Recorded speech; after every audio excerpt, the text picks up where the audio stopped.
천미예수님, 오늘은 연중제 23주일입니다. 복음 묵상 함께 하도록 하시겠습니다. 성부와 성자와 성령의 이름으로 아멘.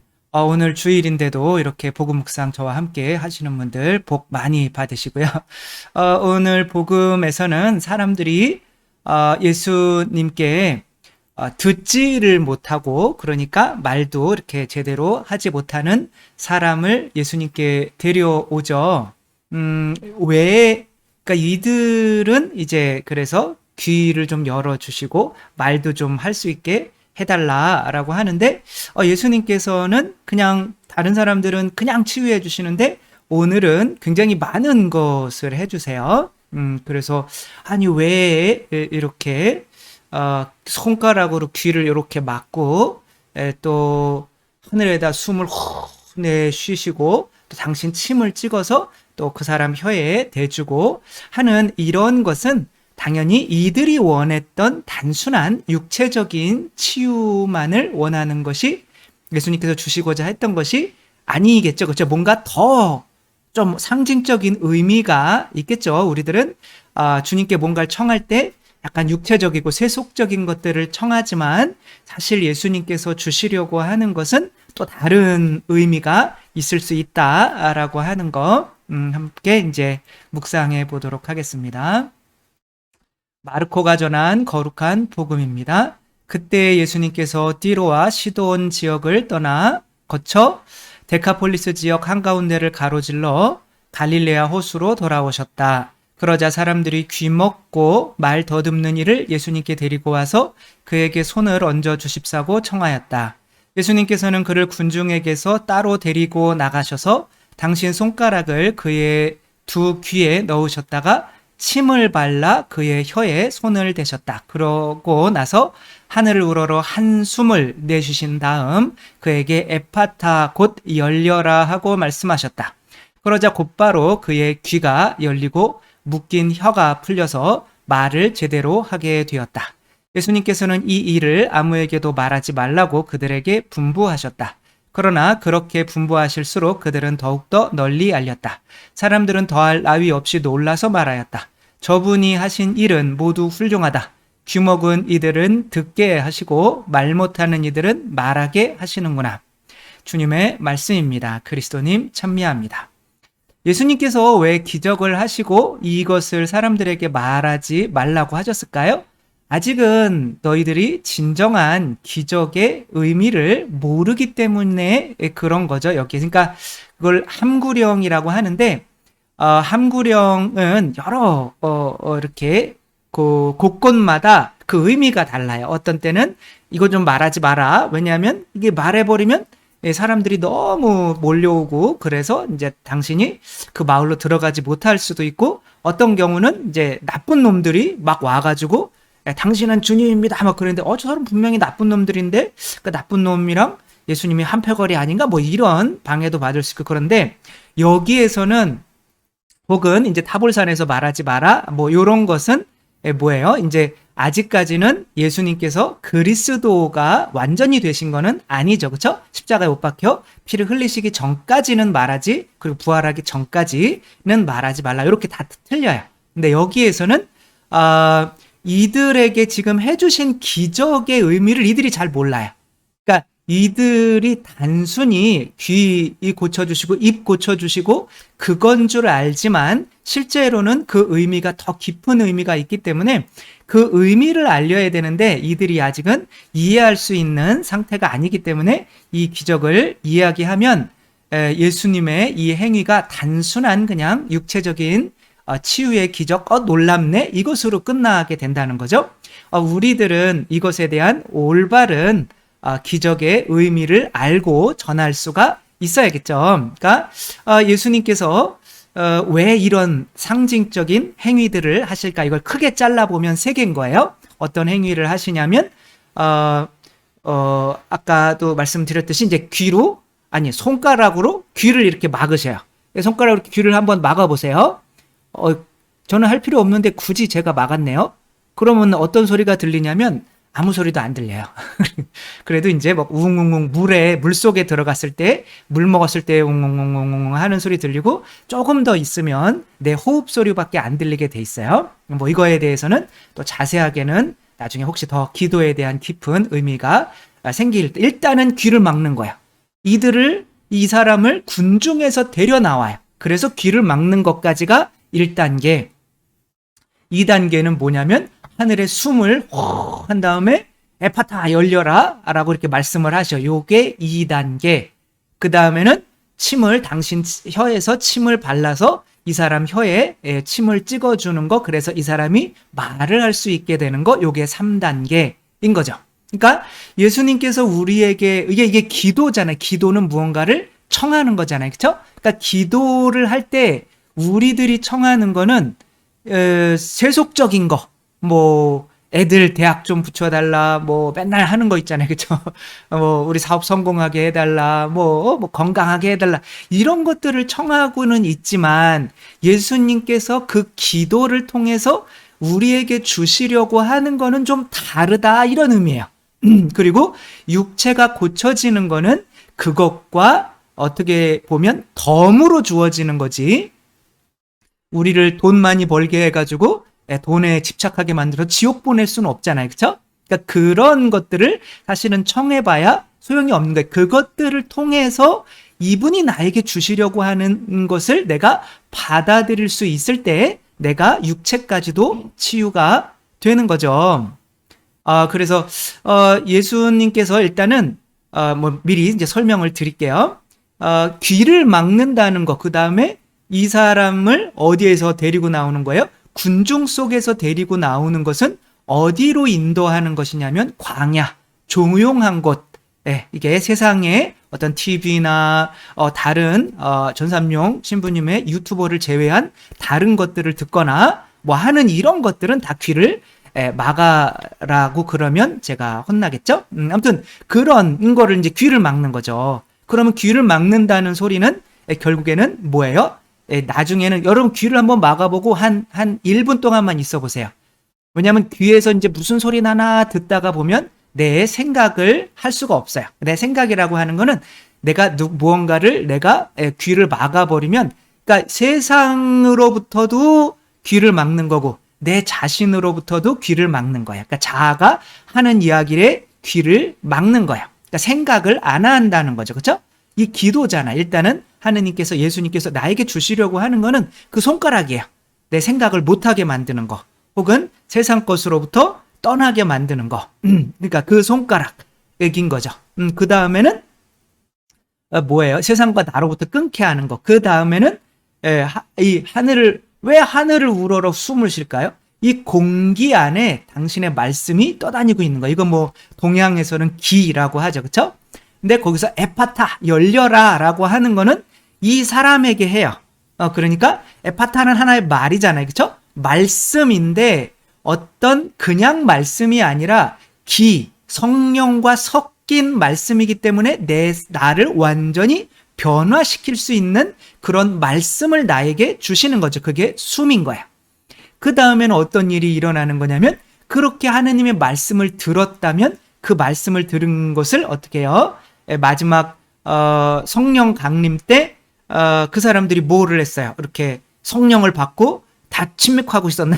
근데 말씀을 이제 예수님이 부활한 거를 보고 다 복음이 뭔지를 알았지만 이들이 바로 나가서 복음을 전할 수가 있었나요? 계속 숨어 있었나요? 계속 숨어 있어요. 성령 강림 전까지는.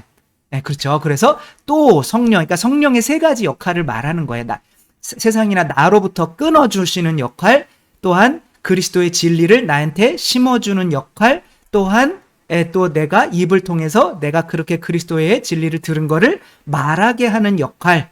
그 안에 이것을 할 수 있다면 너희들이 청하는 것도 내가 따라서 들어줄게, 이건 거지. 그냥 그런 거 다 필요 없고 빨리 내 몸이나 치료해 주세요 라고 하면 예수님이 분명히 주시려고 하는 게 그게 아닌데, 그건 관도, 이렇게 되는 거죠. 그래서 우리 기도가 아무리 해도 들어주지 않는 이유는 요 3가지를 안 받아들이려고 해서 그런 거야. 그러니까 요 3가지를 하나는 나와 세상으로부터 끊는 손가락, 그 다음에는 진리를 깨닫는 이 숨, 성령, 그 다음에는 말씀이죠. 그죠? 그 다음에는 그 말씀을 전하려고 하는 의지, 복음을 전하려고 하는 의지, 요것을 주려고 하는 건데, 요거를 안 받아들이려고 하면 다른 기도까지도 예수님은 들어주시려고 하시지를 않는다는 거죠.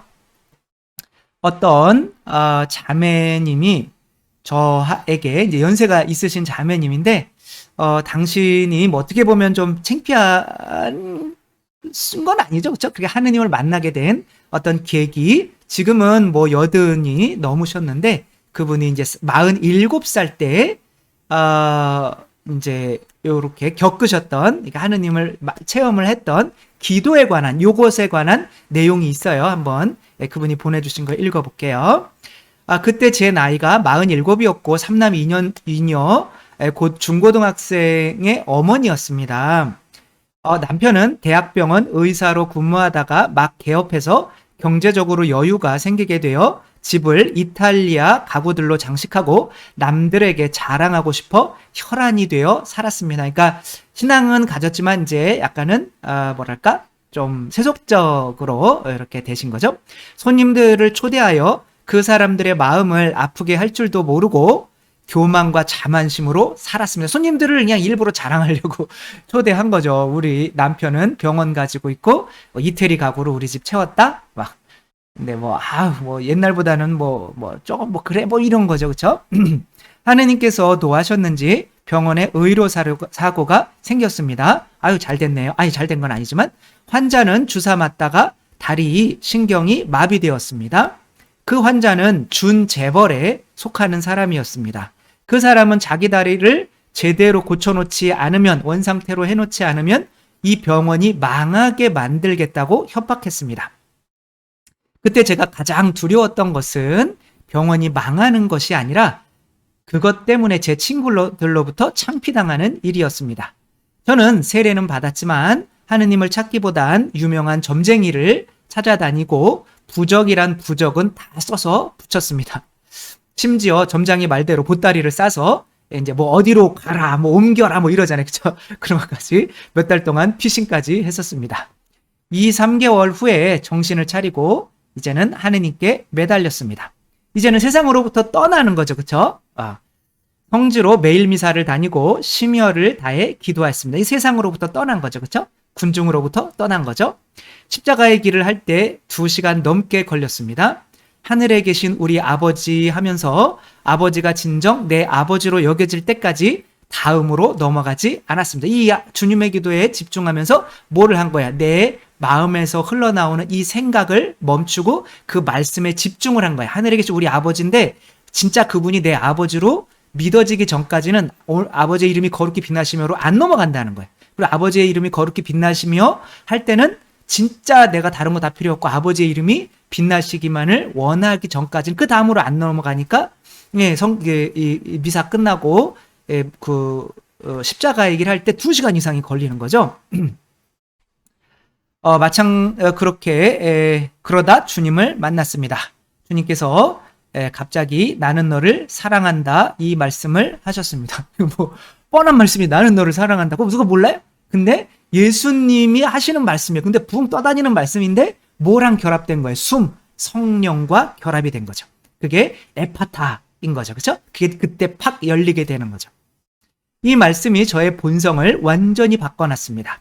하느님의 본성이 된 것 같았습니다. 가장 큰 변화는 이제 의료사고가 해결되게 해달라는 기도는 완전히 사라지고 그 큰 두려움도 사라져서 우리 집이 거지가 된다 해도 주님만 있으면 된다는 된다는 믿음을 가지게 되어 그렇게 편안할 수가 없었습니다. 망하면 어때? 내가 거지 되면 어때? 이런 거죠. 그죠? 하느님만 있으면 되지. 이런 거죠. 저를 두렵게 하는 것은 아무것도 없었습니다. 참 평화와 참 행복, 참 자유가 무엇인지 알게 되었습니다. 주님께 보답하기 위해 성당에서 갖은 봉사를 다 했습니다. 남들이 꺼리는 화장실 그런 일들부터 내가 지금 땀 삘삘삘 이제 나중에는 병원장의 어머니잖아요. 병원장의 부인이잖아요. 그렇죠?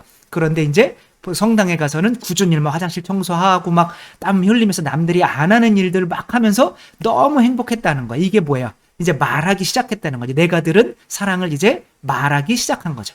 요거를 바란 거야, 하느님은. 그러면 나머지는 덤이란 말이야. 근데 우리가 덤을 청하면서 하느님이 진짜 주시려는 이 하느님 나라는 거부하니까 이 덤도 못 받게 되는 거죠. 몇 달 후에 그 환자가 스스로 연락을 줘서 조건 없이 합의서에 도장을 찍어 주었습니다. 그러니까 그분이 먼저 전화해서 그냥 얼마 좀 주셔. 그냥 그러면 그것으로 끝냅시다. 그리고 이제 끝낸 거죠. 완고하던 마음을 주님께서 돌려주셨다고 저는 믿습니다. 그 이후도 힘든 일이 없었던 것은 아니지만 예수님께서 저를 사랑하신다는 그 목소리만 생각하면 지금도 모든 것에 감사하고 행복할 뿐입니다. 이것을 바라는 거죠. 그런데 우리들이 자칫 십자가 얘기를 할 때 요거를 보여줬어야 되는 건데요. 하나만 보여주면 계속 했네요. 어쨌거나 이 자매님이 기도를 통해서 이제 체험한 것이 오늘 요 사람이 정말 기도를 청한 거죠. 그렇죠? 자기 이 기도를 청함으로써 예수님께서 주시려고 하는 게 무엇인지 우리에게 보여줄 수 있는 어떤 계기가 됐던 거죠. 정말 우리도 먼저 하느님의 나라를 청해라. 나머지는 덤으로 받게 될 것이다. 근데 하느님의 나라는 먹고 마시는 일이 아니라 성령으로 이루어지는 의로움과 기쁨과 평화입니다. 이분이 또 의로움과 기쁨과 평화를 얻었잖아요. 그렇죠? 난 너를 사랑한다. 나 같은 죄인이 이렇게 기도해도 되나? 뭐 이렇게 하고 있을 때 이렇게 뭐 점집에도 가고 했으니까 그렇게 이제 괜찮아. 나 너 사랑해. 이게 의로움이거든요. 그럼으로써 하느님이 날 사랑하시는 거 이게 기쁨과 평화가 하느님 나라잖아요. 그렇죠? 그러니까 하느님께서 기도를 통해서 우리에게 예수님께서 주시려고 하는 거는 내가 세상으로부터 끊게 만드는 이 손가락, 그 다음에 성령, 말씀, 깨달음 뭐 이런 거죠. 그렇죠? 그 다음에는 그것을 나에게 내가 세상 사람들에게 선포할 수 있게 만드는 이 혀, 요것을 당신의 혀를 주시는 거죠. 주시고다 한다는 거, 요것을 받을 준비가 됐으면 다른 것도 청해도 되신다는 거 생각하며 우리가 정말 먼저 하느님의 나라를 구하고 나머지 것들은 덤으로 받는 우리 모두가 되었으면 좋겠습니다. 주님께서 여러분과 함께 전능하신 천주 성부와 성자와 성령께서는 여기 모인 모든 이에게 축복을 내리시어 길이 머물게 하소서. 주님과 함께 가서 복음을 전합시다. 하느님 감사합니다. 성부와 성자와 성령의 이름으로 아멘. 감사합니다. 사랑합니다.